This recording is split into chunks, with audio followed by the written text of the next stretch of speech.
وہ حدیث پاک کا مفہوم ہے کہ نبی پاک علیہ الصلوۃ والسلام نے دو مسواک جو ہیں وہ درخت سے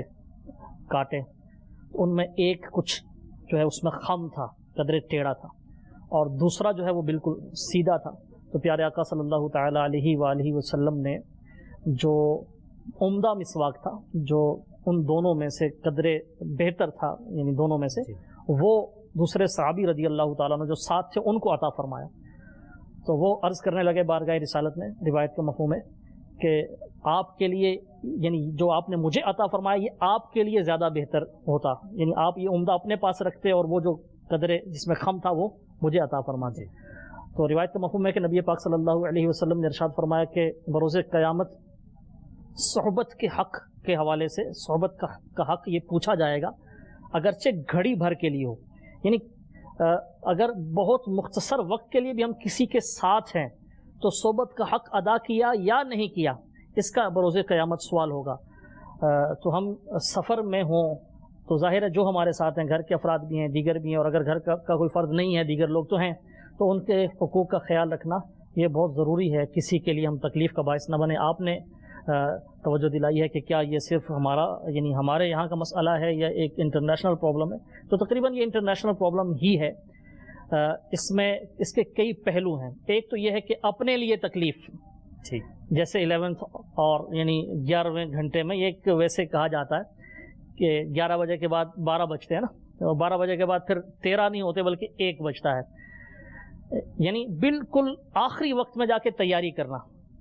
تو یہ ایک سمجھ لیں کہ فزیکلی اپنی ایک سستی ہوتی ہے۔ بہت سارے لوگ ہمارے معاشرے میں ایسے ہیں، مدنی چینل کے ناظرین غور کریں، کہ جو ہر کام میں بالکل آخر میں جا کے نا وہ اس کو کرنے کی صحیح کرتے ہیں، آخر میں کرتے ہیں۔ اب آخر میں کرنے سے کیا ہوتا ہے؟ سب سے پہلا جو امپیکٹ ہوتا ہے وہ تو یہ ہوتا ہے کہ بندہ جلدی میں ہوتا ہے کہ یہ میں جلدی کروں، ظاہر وقت کم ہوتا ہے۔ اب جلدی جب کرنے کی کوشش کرتا ہے تو وہ کام صحیح طور پر نہیں کر پاتا۔ اب جب صحیح طور پہ نہیں کر پاتا تو اس کو نقصان ہوگا، اور بعض اوقات وہ کام کرنے سے رہ بھی جاتا ہے۔ مثال کے طور پر جو یوٹیلیٹی بلز ہیں، گھر کا بجلی کا بل ہے یا گیس کا بل ہے، اب 5 دن 7 دن پہلے آ گیا، لیکن رکھ دیا، پہلے آتے ہی عموماً لوگ جو ہے نا وہ ڈیو ڈیٹ دیکھتے ہیں، حالانکہ بلوں پر بھی یہ لکھا ہوتا ہے کہ بل یعنی اس کا اجرا ہوتے ہی، جاری ہوتے ہی اس کو پے کر دینا چاہیے۔ آخری ڈیٹ تک کا انتظار کرنا، آخری ڈیٹ یعنی سے پہلے بھی پے کیا جا سکتا ہے ایزیلی، اجرا ہوتا ہی اس لیے کہ اس کو پے کیا جائے، لیکن تقریباً یعنی ہر ایک ڈیو ڈیٹ کو ضرور دیکھے گا، اور اگر ڈیو ڈیٹ میں ابھی 3 دن 4 دن 5 دن باقی ہیں تو اس کو اپنے یعنی جو کاؤنٹر ہے اس کی ٹیبل میں، اس میں دراز میں یا کہیں نہ کہیں اپنے بیگ میں وہ رکھ دے گا۔ اب بعض وقت بتا بھول بھی جاتا ہے اور وقت نکل جاتا ہے، اور اگر آخری دن وہ جمع کروانے کے لیے جاتا ہے یا تو کئی دفعہ ایسا ہوتا ہے کہ اس کو بہت سارے کام چھوڑ کے جانا پڑتا ہے، جلدی کرنی پڑتی ہے، بعض اوقات سستی کی وجہ سے، عدم توجہی کی وجہ سے، بھول جانے کی وجہ سے رہ بھی جاتا ہے۔ تو یہ ایک مثال ہے۔ اس طرح بہت سارے کاموں میں، سفر میں بھی اوورآل دیکھا جائے تو دنیا بھر میں ایک بہت بڑی تعداد ایسی، ہمارے یہاں تھوڑی ریشو زیادہ ہوگی، کہ جو بالکل آخری وقت میں جا کے تیاری کرتے ہیں۔ اب جانا ہی ہے، پہلے سے پلان ہے کہ فلاں دن جانا ہے، تو اپنا بیگ پہلے تیار کر لیں، اپنا سامان ساتھ لے لیں، جو ضرورت کی اشیاء بعض اوقات گھر میں موجود نہیں ہوتی، خریدنی پڑتی ہیں، تو پہلے سے خرید لیں۔ اور اگر سفر کے لیے پہلے سے سیٹ وغیرہ ریزرو کروانی ہے، جیسے بائیر سفر ہے، بائیر آپ ایک ملک سے دوسرے ملک جا رہے ہیں، حرمین طیبین کا سفر، حرمین طیبین کا سفر تو خیر اس کا مزے ہی الگ ہے، تو اس کی تو پلاننگ بہت پہلے سے ہوتی ہے، لیکن اس میں بھی حرمین طیبین کے سفر میں بھی جیسے گورنمنٹ کی سکیم ہمارے یہاں ہوتی ہے کہ فلاں تاریخوں میں حج کی درخواستیں بینکوں میں وصول کی جاتی ہیں، تو اگرچہ ارادہ کئی مہینے پہلے سے ہوگا، لیکن اب وہ جیسے ہی اناؤنسمنٹ ہوئی پہلے دن ہی جا کے کروا دیں، پہلے دن نہیں کروائیں گے، آخری دن تک انتظار کریں گے۔ اب آخری دن کروانے جائیں گے تو رش زیادہ ملے گا، لمبی قطاروں میں، پھر لمبی قطاروں میں، پھر وہ فارم جلدی میں فل کیا، پراپر انداز سے فل نہیں ہو سکا، جو ڈاکومنٹ ساتھ اس کے ریکوائر تھے، ساتھ اپلیکیشن کے لگانے تھے، وہ پورے نہیں ہو سکے، تو پھر اس سعادت سے محروم بھی رہ سکتے ہیں۔ تو اسی طرح اگر ریزرو کروانی ہے سیٹ ٹرین کی یا بائی بس ریزرو کروانی ہے تو نہیں کروائیں گے، انتظار کرتے رہیں گے. اب آخر میں پھر بعض اوقات فیئر بھی بڑھ جاتا ہے، کرایہ بھی زیادہ ہو جاتا ہے، پھر اس کے ساتھ ساتھ سیٹ ملنے میں بھی دشواریاں ہوتی ہیں. اور ٹرین کا نظام جو ہمارے یہاں ہے وہ مدنی چینل کے ناظرین بھی دیکھتے ہوں گے کہ پہلے تو برتھ وغیرہ مل جاتی ہے لیکن بعد میں برتھ نہیں ملتی، تو اب جانا تو ضروری ہے تو ویسے ہی ٹکٹ لے لیں گے. اب ویسے ٹکٹ لیں گے، برتھ بھی نہیں ہے، سیٹ بھی نہیں ہے، تو خود بھی سفر تکلیف کے ساتھ گزاریں گے کھڑے ہو کر بیٹھ کر، اور دوسروں کے لیے تکلیف کا باعث اس طرح بنیں گے کہ جو بیچارے پہلے جنہوں نے سیٹیں لی ہیں، برتھ لی ہے، تو اب ظاہر ہے ایک شخص کھڑا ہے تو مروتاً ہی بندہ کہتا ہے کہ آپ بیٹھ جائیے. سفر بھی طویل ہے، گھنٹوں پر مشتمل ہے، تو مروتاً وہ دعوت دیتے ہیں تو اب بیچ میں 3 کی سیٹ پہ چوتھا بھی بیٹھے گا تو ڈسٹربنس پیدا ہوگا. ظاہر ہے دوسروں کے لیے تکلیف کا باعث. پھر لیٹنے میں تکلیف، ہم بیٹھے ہوئے ہیں، دوسرا لیٹنا چاہ رہا ہے، اس نے برتھ لی ہوئی ہے، اب وہ مروتاً نہیں کہے گا، اور اگر کہے گا تو ظاہر ہے اچھا نہیں لگے گا. تو یہ اپنے لیے بھی بہت زیادہ تکلیف کا باعث یہ انداز ہوتے ہیں اور دوسروں کے لیے بھی تکلیف کا باعث ہوتے ہیں. سفر حرمین طیبین یعنی حج کا سفر یا عمرے کا سفر اللہ تبارک و تعالی ہم سب کو نصیب کرے. آمین. ویسے تو سبحان اللہ عز و جل حج کی اتنی فضیلتیں ہیں، جس پر حج فرض ہے اس کو تو خیر کرنا ہی چاہیے، اور جس سال فرض ہوا اسی سال کرنا چاہیے، اس میں تاخیر نہیں کرنی چاہیے. سبحان اللہ عز و جل. حج کی عظیم الشان فضیلت سنیے. نبی پاک صلی اللہ تعالیٰ علیہ وآلہ وسلم کا مبارک فرمان، جس نے حج کیا اور رفث یعنی فحش کلام، بے حیائی والی بات، اور فسق یعنی گناہ نہ کیا تو گناہوں سے پاک ہو کر ایسا لوٹا جیسے اس دن کے ماں کے پیٹ سے پیدا ہوا. سبحان اللہ. سبحان اللہ عز و جل. عمرے کی بھی بہت فضیلت ہے. روایت میں کہ پیارے آقا صلی اللہ تعالیٰ علیہ وآلہ وسلم ارشاد فرماتے ہیں، حج اور عمرہ محتاجی اور گناہوں کو ایسے دور کرتے ہیں جیسے بھٹی لوہے اور چاندی سونے کے میل کو دور کرتی ہے. اور سبحان اللہ عز و جل ارشاد فرمایا، حج مبرور کا ثواب جنت ہی ہے. رمضان میں عمرہ کرنے کی فضیلت زیادہ ہے. حضور اقدس صلی اللہ علیہ وسلم نے ارشاد فرمایا، رمضان میں عمرہ میرے ساتھ حج کے برابر ہے. سبحان اللہ. اللہ تبارک و تعالی ہمیں بار بار حرمین طیبین کی حاضری نصیب فرمائے، حج کی سعادت نصیب فرمائے، عمرے کی سعادت نصیب فرمائے، حج مبرور اللہ تبارک و تعالی ہمیں نصیب فرمائے. حج کے سفر میں یعنی دیگر سفر میں بھی اور بالخصوص حج کے سفر میں اس میں اور زیادہ احتیاط کرنی چاہیے، مجھ سے کسی کو تکلیف نہ پہنچے. حج کا سفر چونکہ طویل ہوتا ہے، یعنی ڈیوریشن بھی اس کی کئی یعنی ہفتوں پر محیط ہوتا ہے، پھر بہت بڑی تعداد ہوتی ہے حاجیوں کی، لاکھوں حجاج ہوتے ہیں، تو اس میں سے آتے ہیں جو ہر رنگ و نسل کے ہوتے ہیں. جی اب بھی مبارک ایام ہیں، زائرین دنیا بھر سے سفر کر رہے ہیں حرمین طیبین کا، تو اس میں دوسروں کے لیے تکلیف کا باعث بننے کے چانسز بڑھ جاتے ہیں. جیسے جہاز میں ساتھ جو جہاز کی سیٹ میں ساتھ بیٹھا ہوا جو ہے اس کے لیے بندہ زیادہ جگہ گھیر کر، یا انداز ایسا ہوتا ہے کہ جس سے دوسرے کو تکلیف پہنچ رہی ہوتی ہے. پھر جن کی فلائٹس ایسی ہوتی ہیں کہ انہوں نے ڈائریکٹ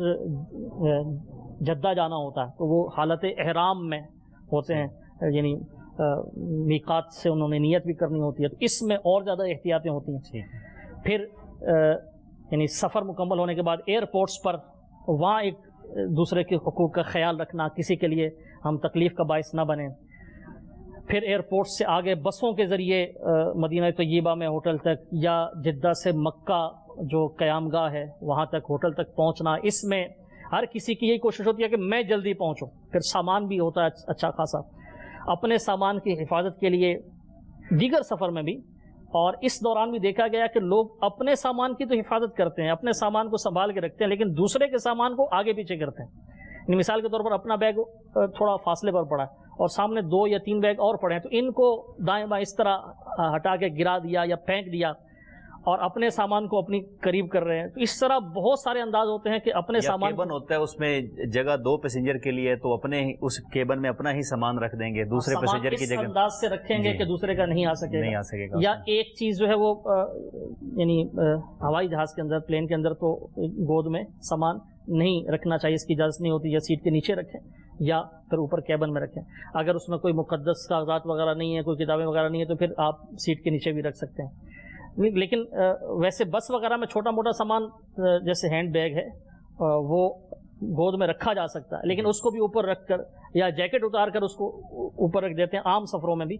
تو اب دوسرے کے لیے جگہ نہیں بچتی۔ تو اس طرح اپنے سامان کو سنبھالنا، دوسرے کے سامان کی پرواہ نہ کرنا، یہ بھی ظاہر ہے تکلیف کا ایک سبب ہے۔ جگہ زیادہ گھیر لینا، چڑھنے کے لیے بس میں تک پہنچنے کے لیے جلدی میں دوسروں کے کو دھکا دینا، پھر اس میں بعض عمر رسیدہ ہوتے ہیں، یعنی بڑی عمر کے لوگ ہوتے ہیں، تو ان کے لیے زیادہ تکلیف کا باعث ہوتا ہے۔ عورتیں ہوتی ہیں، عورت ظاہر ہے وہ جسمانی طور پر مرد کی نسبت یعنی ناتواں ہوتی ہیں، کمزور ہوتی ہیں، تو اب ان کو بھی بعض اوقات دھکا دینا، تو اس چیز کا لحاظ بالکل نہیں کیا جاتا۔ سفر حج میں اس کی اور زیادہ احتیاط کرنی چاہیے کہ ہم جا اللہ عز و جل کی رضا کے لیے رہیں، اس کے بندوں کو جو عاشقان رسول زائرین ہیں وہ بھی سفر حج میں ہمارے ساتھ ہیں، ان کے حقوق ہم زیادہ خیال رکھیں تاکہ اللہ تبارک و تعالی ہم سے راضی ہو۔ اب وہاں یعنی بس کے ذریعے ہوٹل تک پہنچے تو ہوٹل میں پھر اپنے روم، بعض اوقات ایک روم میں دیگر لوگ بھی ہوتے ہیں، یعنی اکیلا ایک روم میں ہو ایسا کم نہیں ہوتا ہے، فیملی کے ساتھ 3-4 افراد ہوتے ہیں، فیملی کے علاوہ بھی ہوتے ہیں، اس میں دوسروں کے لیے تکلیف کا باعث بننا، واش روم کے استعمال میں دوسروں کے لیے تکلیف کا باعث بننا، تو اس طرح اس سفر میں بہت سارے ایسے مواقع ہوتے ہیں۔ پھر مناسک حج کی ادائیگی میں بالخصوص عمرہ کرنے کے دوران یعنی طواف میں دھکم پیل، ایک تعداد ایسی ہے کہ جن کا یہ ذہن ہے کہ حجر اسود کو طواف کے دوران ہمیں بوسہ لازمی دینا ہے، تو یہ یعنی اتنے رش میں بہت مشکل ہوتا ہے، اچھا یعنی طاقتور بھی شاید نہیں دے پائے گا، بالخصوص ایام حج میں تو رش زیادہ ہوتا ہے، اسی طرح رمضان المبارک میں، عام دنوں میں بھی حجر اسود کا بوسہ لینا آسان نہیں ہے، تو اس کی وجہ استلام کیا جا سکتا ہے، یعنی ہم حجر اسود کی طرف اشارہ کر کے، اور ایسے لوگ بڑے فخر سے بتا رہے ہوتے ہیں اپنا کارنامہ کہ اتنی بھیڑ کے باوجود، اتنے رش کے باوجود میں نے 7 پھیروں میں حجر اسود کو جو ہے وہ چوما ہے، بوسہ دیا ہے۔ 7 پھیروں میں خیر تو بعض ایسے بھی ہوتے ہیں جو بالخصوص کونیاں مارتے ہوئے بالکل جگہ بناتے ہوئے ایک بار بھی چومنا جو ہے بالخصوص سفر حج کے دوران، جب ان دنوں میں یا رمضان المبارک یا رش کے دنوں میں ایک بار بھی چومنا، یہ جو میرا اپنا ایک مشاہدہ ہے کہ شاید 20 لوگوں کو تکلیف دینے کے بعد ممکن ہو سکتا ہے، اور یہ بھی میں نے 20 کا شاید سینکڑوں، کیونکہ وہ ایک یعنی ایسا رش ہوتا ہے کہ آدمی کے ساتھ آدمی ہوتا ہے، اگر آپ نے کسی ایک کو تھوڑا سا پش کیا، دھکا دیا، تو وہ یہ اثر دوسرے تک پہنچے گا، دوسرے کا تیسرے تک پہنچے گا۔ اب اگر کوئی ایسے میں کوئی طاقتور تھوڑا جو ہے وہ جیسے تیسے آگے بڑھتا ہے حجر اسود کی طرف، تو اب وہ ظاہر ہے کتنوں کو تکلیف پہنچ رہی ہوگی۔ پھر چلیں بوسہ نہیں بھی دے رہے، تب بھی چلنے کے دوران دھکے لگتے ہیں۔ حرم شریف میں بعض ایسے ہوتے ہیں، پہلے 3 پھیروں میں رمل کیا جاتا ہے، اب رمل میں دوڑنا نہیں ہوتا، لیکن یہ مشاہدہ ہے کہ کئی لوگ دوڑ رہے ہوتے ہیں، یہ دوڑنا نہیں ہوتا بلکہ وہ کندھے ہلا کے چلنا ہوتا ہے، تھوڑا چھوٹے چھوٹے قدم کے ساتھ جو ہے وہ جوانوں کی طرح روب، جی تھوڑا ایک جوانوں کی طرح قوی انداز میں طاقتوروں کی طرح چلنا ہوتا ہے، یہ سنت ہے۔ تو اب اس میں ایسا انداز اختیار کرنا کہ دوسروں کو دھکے لگ رہے ہیں، دوسروں کو تکلیف پہنچ رہی ہے، ظاہر ہے یہ درست نہیں ہے، جائز نہیں ہے، اور وہ بھی حرم شریف کے اندر حجر اسود کا فرمایا۔ اسی طرح ایک تعداد ہے جو باب کعبہ شریف ہے، اس کو ہاتھ لگانا، یہاں پر دعا مانگنا،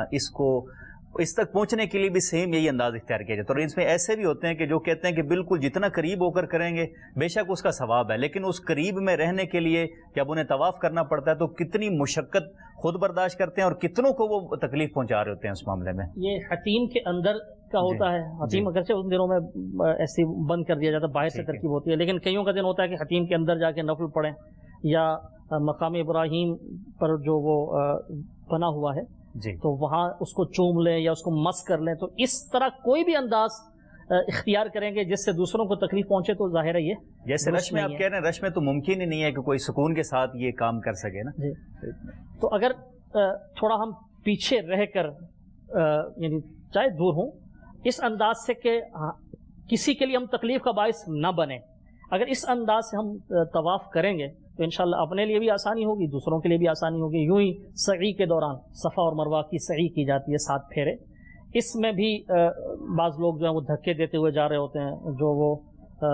سبز لائٹوں کے بیچ میں دوڑتے ہیں، وہاں دوڑتے اس انداز میں کہ دوسروں کو دھکے لگ رہے ہوتے ہیں۔ نماز حرم شریف میں نماز ادا کرنے کے دوران جگہ گھیر لینا، تو یہ سب دوسروں کے لیے تکلیف کا ذریعہ بن سکتے ہیں۔ پھر مناسک حج کی ادائیگی میں مینا شریف میں جو قیام ہوتا ہے خیموں میں ہوتا ہے. اب خیمے میں دوسروں کے لیے جگہ تنگ کر دینا، سامان اپنا اس انداز سے رکھنا کہ وہ جگہ زیادہ گھیرے، پھر واش روم کے استعمال کے حوالے سے، پھر میدان عرفات کی حاضری، سفر میں آنے جانے میں، گاڑی میں ہیں یا پیدل جا رہے ہیں تو دوسروں کے لیے تکلیف کا باعث بننا، پھر واپسی پر مزدلفہ قیام ہوتا ہے، پھر واپس آتے ہیں مینا شریف میں، مینا شریف سے جمرات شیطان کو جو کنکریاں ماری جاتی ہیں اس کے لیے جانے میں رش میں جانا اور دھکم پیل کرنا.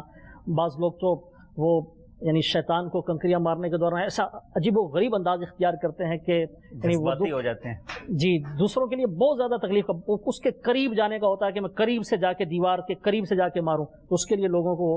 دھکے دے رہے ہوتے ہیں، تکلیف پہنچا رہے ہوتے ہیں. حادثات کی ایک وجہ یہ بھی ہو سکتی ہے کہ یہ جیسے بھگدڑ مچتی ہے، کچھ اس طرح کا بھی ہو سکتا ہے کہ یہ وہ لوگ ہوں جو نادان ہوں اور جلد بازی میں آگے بڑھنے کی کوشش میں کئیوں کو کچل دیتے ہوں، اس طرح کی بھی مطلب ایسا ہے کہ کئی لوگ جو ہے نا نادان بالخصوص جیسے آپ نے فرمایا، وہ یعنی کوشش کرتے ہیں کہ ہم آگے بڑھیں. اب آگے بڑھنے میں آگے کوئی رکاوٹ ہے تو کسی وجہ سے ہجوم رک گیا، اب اتنی بڑی تعداد تو کوئی اوپر نیچے ہوا تو بھگدڑ کی صورت بن جاتی ہے، لوگ اس میں شہید ہوتے ہیں، کچلے جاتے ہیں، زخمی ہو جاتے ہیں. ایسی یعنی وہ سخت قسم کی گھٹن ہو جاتی ہے، سانس لینا مشکل ہو جاتا ہے. بہرحال حجاج کو اس پر صبر پر انشاءاللہ اجر و ثواب بھی بہت ملے گا، لیکن ہمیں جو ہے وہ دوسروں کے لیے تکلیف کا باعث نہیں بننا. پھر سفر حج میں جو بطور خاص منع کیا گیا، جھگڑے سے منع کیا گیا. اللہ تبارک و تعالیٰ قرآن پاک میں ارشاد فرماتا ہے، سورہ بقرہ کی آیت نمبر ہے 197، اللہ عز و جل ارشاد فرماتا ہے فلا رفث ولا فسوق ولا جدال فی الحج. حج میں نہ فحش بات ہو، نہ اللہ تبارک و تعالیٰ کی نافرمانی ہو، نہ کسی سے لڑائی جھگڑا جدال.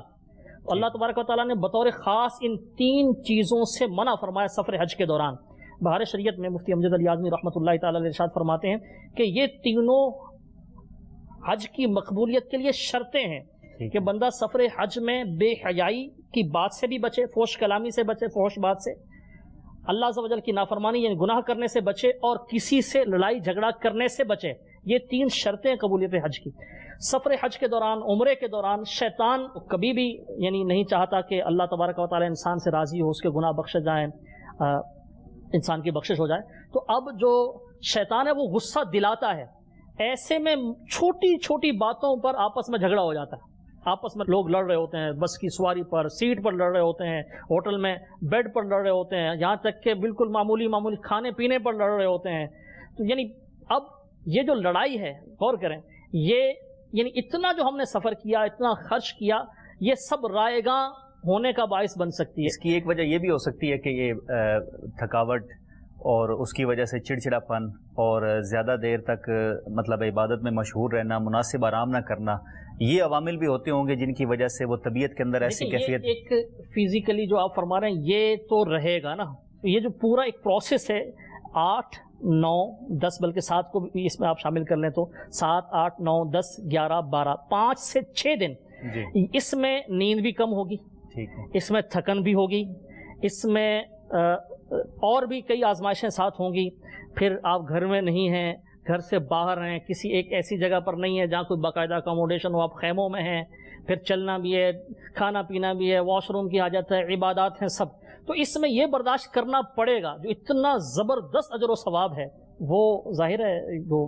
یعنی مینٹلی اسے پریپیئر ہونا چاہیے کہ یہ چیزیں آنے والے وقت میں درپیش ہوں گی، تو مجھے ان چیزوں کو اپنی طبیعت کے لیے جو ہے وہ متاثر نہیں کرنا. لوگ جہاں جمع ہوتے ہیں، یعنی آپ نے دیکھا ہوگا فنکشن میں کچھ دیر کے لیے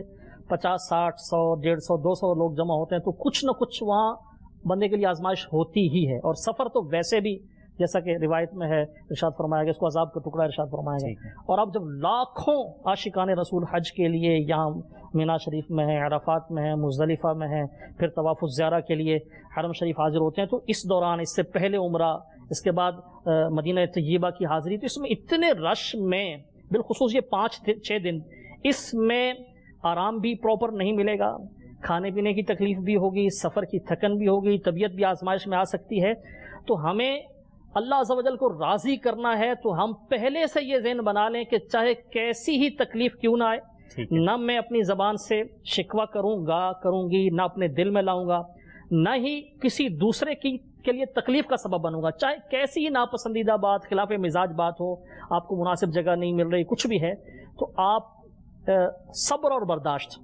اس موقع پر صبر اور برداشت، یہ انشاءاللہ عز و جل اللہ تعالیٰ کی رضا اور دائمی مغفرت کا ذریعہ بنے گی۔ سبحان اللہ عز و جل، کتنی زبردست فضیلت ہے۔ جو میدان عرفات میں حاضر ہوتا ہے، اللہ تبارک و تعالیٰ اپنے حق معاف فرما دیتا ہے۔ سبحان اللہ۔ اور جو یعنی مزدلفہ کی حاضری ہے، حاجی کے لیے مزدلفہ کی حاضری، یہ حقوق العباد،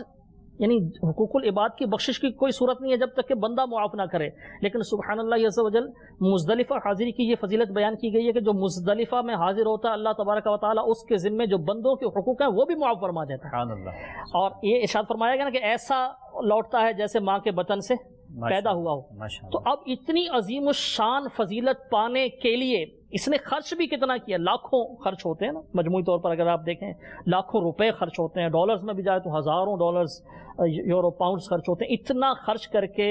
اتنا لمبا سفر کر کے، اپنے وطن کو چھوڑ کر، اتنی بڑی قربانی دے کر، اب اگر ہم حج کو بچانا چاہتے ہیں، ہم چاہتے ہیں کہ ہمارا حج قبول ہو، تو ہمیں بالخصوص ان 3 چیزوں سے بچنا ہوگا۔ اللہ تعالیٰ کی نافرمانی سے بچنا ہوگا، ہمیں فحش کلامی سے، بے حیائی کی بات کرنے سے بچنا ہوگا، اور جھگڑے سے بچنا ہوگا۔ اور جب سفر میں، ویسے چھوٹے سے سفر میں بھی آزمائش، بہت ساری آزمائشیں ہوتی ہیں، یہ تو ایک سفر اتنا یعنی بڑی ڈیوریشن، عظمت والا، اور سفر پھر لاکھوں عاشقان رسول کے ساتھ، تو جہاں اتنی ڈھیر ساری برکتیں ہیں، تو حجاج کو، زائرین مکہ و مدینہ کو چاہیے، عازمین حج کو چاہیے کہ پہلے سے اپنا ذہن بنا لیں کہ کچھ بھی ہو جائے انشاءاللہ ہم نے جھگڑا نہیں کرنا۔ ہمارے 2 کلمے جو غصے میں بولے گئے، ہو سکتا ہے کہ یہ ہمارے ثواب کو ضائع کر دیں۔ مدنی چینل کے ناظرین، ہم نے سفر کے بارے میں مدنی پھول سنے، اور اس کے ساتھ ساتھ جو مقدس سفر ہے، سفر حرمین شریفین، اس کے بھی ہم نے احتیاطیں سنی کہ یہاں پر کن احتیاطوں کو ملحوظ رکھنا چاہیے، کس طرح اپنی ذات سے دوسروں کو تکلیف پہنچانے سے بچانا چاہیے۔ جہاں پر مکے اور مدینہ شریف کے ہم نے فضائل سنے، اللہ تعالیٰ ہم سب کو یہ مقدس سفر کی بار بار حاضری نصیب فرمائے، لیکن یہ ذہن میں ہمیں رکھنا چاہیے کہ یہ سفر ہے، لیکن اس میں قدم قدم پر آزمائشوں کا سامنا کرنا پڑ سکتا ہے، ہمیں اس میں تکلیف آ سکتی ہے، اور صبر کا دامن تھامے رکھیں گے تو یہ سفر ہمارے لیے باعث برکت ہوگا، اور بے صبری کرنا، واویلا کرنا، اور اس پہ دوسروں کے لیے تنگی کرنا، تکلیف کا سبب بننا، یہ ہمارے ثواب کو زائل کر سکتا ہے۔ اللہ تبارک و تعالی ہمیں بار بار حرمین شریفین کی عبادت حاضری نصیب فرمائے۔ جب بھی ہمیں حرمین شریفین کے سفر کی سعادت میسر ہو تو اپنے ساتھ رفیق الحرمین، رفیق المعتمرین رکھنا نہ بھولیے۔ یہ امیر اہل سنت دامت برکاتہم العالیہ کی انتہائی مایہ ناز اور شاندار معلوماتی تصانیف ہیں، تالیفات ہیں۔ آپ ان کو اپنے بہترین اپنا ہم سفر پائیں گے، قدم قدم پر رہنمائی کرتے ہوئے پائیں گے۔ اللہ تبارک و تعالی ہمیں اس مبارک سفر کی برکات سے مالا مال فرمائے، آمین بجاہ النبی الکریم صلی اللہ تعالی علیہ وآلہ وسلم۔ صلو علی الحبیب صلی اللہ تعالی علی محمد وعلی آلہ وصحبہ وبارک وسلم۔